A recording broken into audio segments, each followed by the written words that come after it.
What is going on, everybody? Part of the YouTube community. Another vlog. I haven't done one in a couple of days. It's about the new 224, and as far as the cam that they have that comes in the engine. Uh, I can say the engine has pros and cons both with it. Whether or not if you should buy it, that's up to you. I guess it's really a good stage, a good platform to start a aftermarket build on.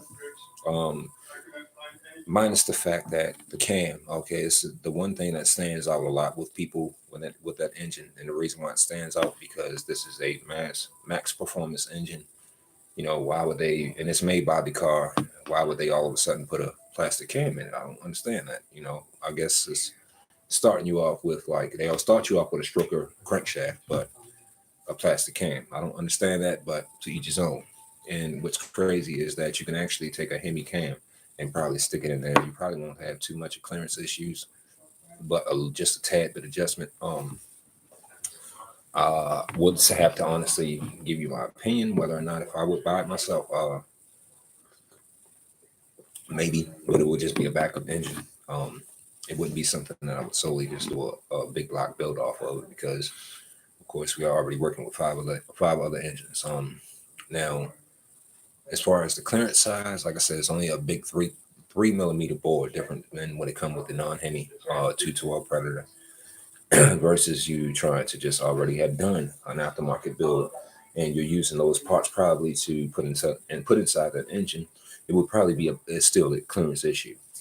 Now I can't say that would speak for every single aftermarket part, but it would depend on based on I guess what parts you're determining to swap out. Of course, the cam would be the one.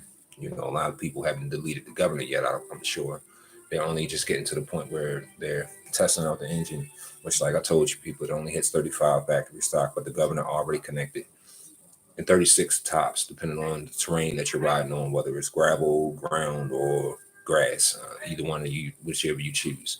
And the wheelbase and the gear ratio, all of those matter. Now, you are having people that are producing videos now that are based on these stance of taking aftermarket parts and starting to convert it because a lot of us have to experiment with this new block. They hadn't really made a whole lot of aftermarket parts just yet, even though the engine is at a mass production when it comes down to sales in these certain states that is being revealed to. I can't say it's revealed here in Ohio yet, but of course we hadn't gone to a Harbor Freight store, so eventually we will be taking a trip once I'm able to get my GoPro onto the live connection. Then I'll be able to take a trip to the nearest Harbor Freights and check and see whether or not if they are selling. Well, we already know the price of it, which is 189 retail. Whether or not if it's going to be to a mass production of people buying them out, I don't know because, like I said, we hadn't been there since. But we will be eventually doing some research and taking a trip there just to see. It's going to probably be maybe one or two locations closest to me within my vicinity. That's probably like in a 10-mile radius. But once we do, then we'll see. All right. Eventually, I would love you guys to subscribe and like or share the video, so that way we can get more content, that way we can get more videos posted up, depending on the ratio of the week and how many views we get, how many subscribers we get will determine whether how many mass produced videos we post during the week, let alone within a month. Versus the 301. Another question that people are asking is whether or not if the 212 plate can be mounted to that engine. Yes, it can. Just a little hairline difference. Other than that, overall, it can be mounted. As well as like the Baja Warriors, for example. Let me give you a prime example. Like the 224s, the Baja Warriors at one point weren't popular. Now, I'm not talking about, and I'm not knocking the new modern day versions. The best ones that I've seen is based on my own personal experience is the older version of Bajas, which I'm talking about that comes with the metal fenders instead of the factory stock plastic. You could do a lot more with the factory stock. I'm sorry, with the metal fenders than you probably could with the factory stock plastics. Not saying that they couldn't be modified either, but it's just a more of a longevity type thing. Whereas you don't have to worry about you want to change it to a more of a sharper style, tip of a fender, back or front, however you want to do, or you want to decide to go ahead and custom make your own fenders, for that build. Um, People haven't debated on whether or not it's between the best option when it comes down to one a new 224 of using a torque converter versus a max torque clutch. Okay, torque converters are really known for based mainly on acceleration. Okay, when they're used, depending on whether or not if it's going to be, of course, recommended for off road.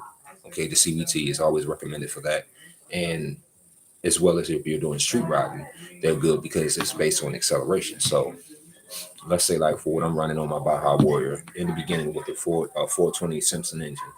Okay, a 14 tooth in the front. I think I'm running a 36 on the back. Um, I don't know exactly. I think 36 is on my X 15, and I'm thinking that it might be at least like a 50 on a or a 40 on the Baja Warrior. I don't know. I hadn't checked. I hadn't even ordered that sprocket for that bike when I initially got it. It was already. I'm using the same sprocket that was already on it. So I won't technically know the gear ratio on the back, but I'll take a picture and hopefully somebody can actually inform me what size sprocket that is, because I know I'm definitely running the 14 clutch on the front. It's max torque clutch. It's not the Hillary, the Hillard clutch. It's not even the these more modern day clutches. It's just a factory stock max torque clutch. I'm testing it out a theory first, you know, when it comes down to still being a budget build, but also within means, you know. I would love to run a torque converter on it eventually, because I'm noticing that I know for sure that I would end up having major acceleration. What gives you major acceleration? That's where the torque converter, what torque converter comes in at. Is to be able to keep your top end. You might end up not having any bottom end to begin with, and end up still having acceleration added towards your top end, and giving you a little bit more, horsepower as well. But it would still change the gear ratio, dropping it down from 14 on the front down to 10 on the front, and it would probably still be the same on the back, because we did not, we don't really get into the split sprocket type thing. Not knocking it, I just never tried it, and I hadn't. Well, I actually own one on my old Chapo. It does pretty good. The split sprockets seem kind of hairy for me. Like when it comes down to the housing and whether or not if it'll start warping over time, that could tend to happen. So I don't know whether or not if that's some basis on the reason why I have to readjust that back wheel. But it's also based on the fact that the back wheel is also wide. So when we do replace the tire on the El Chapo, it will be to a fully custom street tire. I want it to be a tire that doesn't have so much meat on it, because that's what causes us to not be able to put back brakes, hydraulic brakes, let alone on that bike. On El Chapo, it has to be either ran with a torque converter, or if not, the band brake, which goes around the clutch.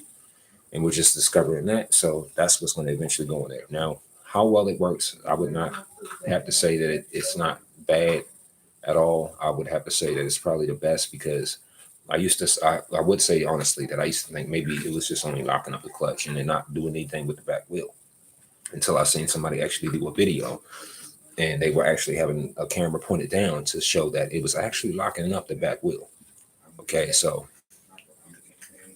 I'm learning they're worse. I'm sorry, not worse. They're actually the best brakes to have. It's just depending on what kind of build you are doing. I would recommend using that on a 35 chain or less. Okay, if you're using it now, I can't say that it wouldn't work on a 420, because I don't know. I don't even know. It probably will work on a 41, but it depends what you're running. If you're going to do a complete racing build where that thing is kicking out 24 horsepower, a band brake is not going to work. You are going to run through those band brakes like scissors run through paper. Okay, or like a female in her period run through tampons. No disrespect to women, but it's just that quick. Okay, or quicker than you can sit up there and catch poison ivy. All right. It wouldn't be recommended then. But when it comes down to like a mild build or a stage 1 or 2, it will probably be a perfect setup, probably, but surely for a stage 1.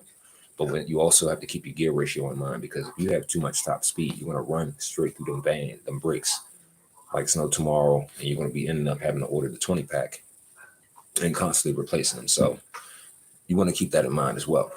But like I said, the reason why we're not posting up a lot of videos is because we don't have that many supporters. We have one right now as we speak. Once we start gaining a lot more supporters watching the channel, and try to share the video as well with people if you ever see it. I'm not going to say I'm going to be doing a lot of lives, but I will be doing a lot more coverage, and a lot more footage coming this upcoming spring when the weather breaks, of me and the family doing ride outs over in Kentucky. And the reason is we could ride like in my neighborhood, but it's not really. It's a neighborhood we could ride in, but it's not enough ground to cover, and it's like it'll get boring. It has gotten boring real quick. All right, to the point where I'm going back over to Kentucky and ride there, and more distance to cover, and plus a lot more places to be able scenery to see. So that's what we're going to be doing with our enjoyment on that time. But once that comes, guys, stay tuned for the footage. It will not be pre-recorded. It will most likely be live because the GoPro, which right here, like I said, it's sitting right here, it will be fully connected. It's a GoPro Hero 3. I did not decide to buy anything updated, which we will probably. My wife has been talking to me, trying to talk me into getting a more updated one. Most likely will eventually, but right now we're going to be using that one. But it's going to be more live footage. There's going to be more riding, and there's going to be more like it's not going to really be trail riding. It's going to be a lot more street riding. So stay tuned for that. And if you would like to see more content, specific content on like builds or anything like that, leave the comments below. And then we'll take it from there. Peace and release. And if you are riding today, please stay safe, follow the laws, wear a helmet. Make sure you also, if you can, wear some body covering too. All right. And just have fun.